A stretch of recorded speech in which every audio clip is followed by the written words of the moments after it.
نحمده ونصلي ونسلم على رسوله الكريم أما بعد فأعوذ بالله من الشيطان الرجيم بسم الله الرحمن الرحيم يا بني إسرائيل اذكروا نعمتي التي أنعمت عليكم وأني فضلتكم على العالمين واتقوا يوما لا تجزي نفس عن نفس شيئا ولا يقبل منها شفاعة ولا يؤخذ منها عدل ولا هم ينصرون یا بنی اسرائیل، اے بنی اسرائیل، یاد کرو میری ان نعمتوں کو جو میں نے تمہارے اوپر کی اور فضیلت دی میں نے تمہیں علی العالمین جہان کے اوپر، اور ڈرو اس دن سے جس دن نہ بدلے میں آئے گا نہ کام میں آئے گا کوئی کسی کے، اور نہ کسی کی سفارش قبول کی جائے گی، اور نہ کسی سے فدیہ لیا جائے گا، اور نہ کسی کی مدد کی جائے گی۔ یا بنی اسرائیل، اے بنی اسرائیل، اذکرو، یاد کرو نعمتی، میری نعمتوں کو، التی، جو میں نے کی، انعمتو، جو نعمتیں میں نے کی، علیکم، تمہارے اوپر، وانی فضلتکم، بے شک میں نے فضیلت دی تمہیں، علی العالمین، جہان کے اوپر، واتقو، سو تم ڈرو، واتقو، ڈرو، یومن، اس دن سے، لا تجزی، جب نہیں نفع دے گا، نفس عن نفس، یا نہیں کام آئے گا کوئی کسی کے، نفس، کوئی نفس، عن نفس، کسی کے، ولا يقبل، اور نہ قبول کی جائے گی، شفاعت، کسی کی سفارش، ولا يؤخذ، اور نہ لیا جائے گا، منہا، کسی سے، عدل، فدیہ، ولا هم ينصرون، اور نہ ان کی کوئی مدد کی جائے گی۔ یہاں سے بنی اسرائیل کی نعمتیں جو اس زمانے میں اللہ تبارک و تعالیٰ نے ان کو عطا کی تھی، ان کا ذکر کیا جا رہا ہے۔ اللہ تبارک و تعالیٰ نے بنی اسرائیل جو اس زمانے میں مدینہ کے قریب یہود آباد تھے، وہ بھی بنی اسرائیل میں سے تھے، جن کو اول کافر بھی سے خطاب کیا گیا کہ اے بنی اسرائیل والوں، جو پچھلی آیتوں میں گزرا ہے کہ آپ پہلے کافر مت بنو، کیونکہ اہل کتاب ہو اور آپ اہل کتاب کی نسبت سے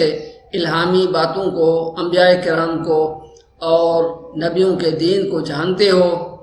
تو اللہ تعالیٰ نے ان کو یہ بیان فرمایا کہ اے بنی اسرائیل والوں، پچھلے بیان ہو چکا کہ بنی اسرائیل کون تھے، وہ حضرت یعقوب علیہ السلام کی اولاد تھے، جو 12 قبیلوں کی صورت میں تھے۔ حضرت یعقوب علیہ السلام کی اولاد بنی اسرائیل کہلاتی ہے۔ ان کو کہا گیا کہ تمہارے اوپر، اے بنی اسرائیل والوں، میں نے بڑی نعمتیں کی، جو بہت جگہوں پہ تمہیں فضیلت دی گئی، اور اللہ تعالیٰ نے فرمایا کہ وانی فضلتکم علی العالمین، تمہیں فضیلت دی میں نے جہان کے اوپر۔ وہ فضیلت جو کہا جاتا ہے کہ وہ فضیلت کیا تھی، وہ فضیلت یہ تھی کہ اللہ تبارک و تعالیٰ نے ان کو، مطلب وہ خود ہی پیچھے بیان ہو رہی ہیں کہ کون کون سی فضیلتیں تھی۔ فرعون سے چھٹکارا ہونا، مصر کی حکومت ملنا اور توریت ملنا، پھر اس کے بعد جو ہے ان کو من و سلوہ ملنا، اور بھی بہت سے اللہ تبارک و تعالیٰ کی طرف سے انعامات تھے۔ اور اس میں یہ بھی ایک شبہ ہوتا ہے کہ فضیلت ان کو جہان کے اوپر ہے تو ظاہر ہے وہ تو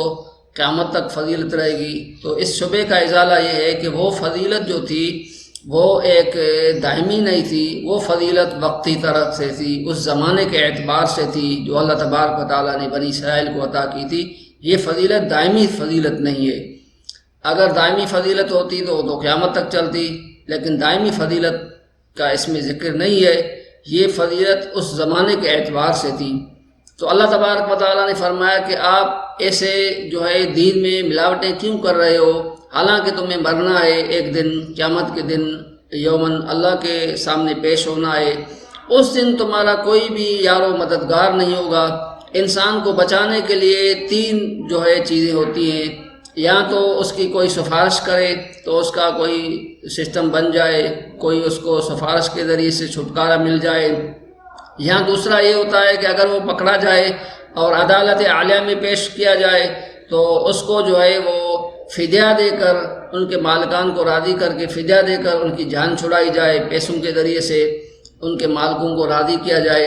یا تیسرا جو ہے یہ ہوتا ہے کہ اس کی کوئی بڑی مدد کی جائے جس کے ذریعے سے اللہ تعالیٰ نے فرمایا کہ قیامت کے دن یہ تینوں چیزیں کام نہیں آئے گی، نہ کسی کو جو ہے وہ سفارش کام آئے گی، نہ پیسے کے ذریعے سے ان کا، فدیے کے ذریعے سے ان کا قیامت کے دن چھٹکارا ہوگا۔ ایک آیت میں ہے کہ اگر سونے چاندی کو زمین سے آسمان تک بھرا جائے اور وہ فدیہ دے کر اللہ کے عذاب سے بچنا چاہیں تو اس کی بھی جان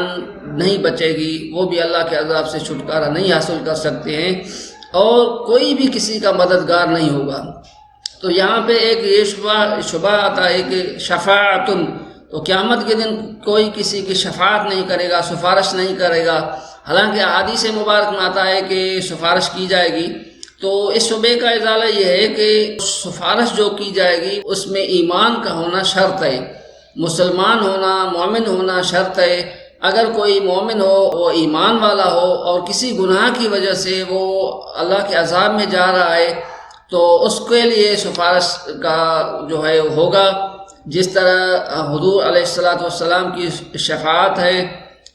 اس کو شفاعت کبریٰ کہا جائے گا، یا حفاظ قرآن کی شفاعت ہوگی 10 انسانوں کے لیے، 10 آدمیوں کے لیے جو مومن مسلمان ہوں گے لیکن جہنم میں جا رہے ہوں گے، تو ان کی شفاعت ان کے حق میں قبول کی جائے گی۔ یا علماء کے لیے کہا جاتا ہے، یا شہداء کے لیے کہا جاتا ہے کہ وہ اپنے خاندان کے لیے شفاعت کریں گے۔ تو مختلف جو ہے شفاعتیں قیامت کے دن ہوں گی، لیکن اس میں شفاعت میں جو ہے وہ ایمان ہونا اور مومن ہونا، مسلم ہونا شرط ہے۔ تو اس شفاعت میں جو ہے وہ انکار کیا گیا ہے کہ کسی کی قبول نہیں کی جائے گی، تو یہ چونکہ خطاب جو ہے وہ کفار کے ساتھ ہے، تو کفار کے حق میں کسی کی بھی شفاعت قبول نہیں کی جائے گی۔ وما علینا الا البلاغ المبین۔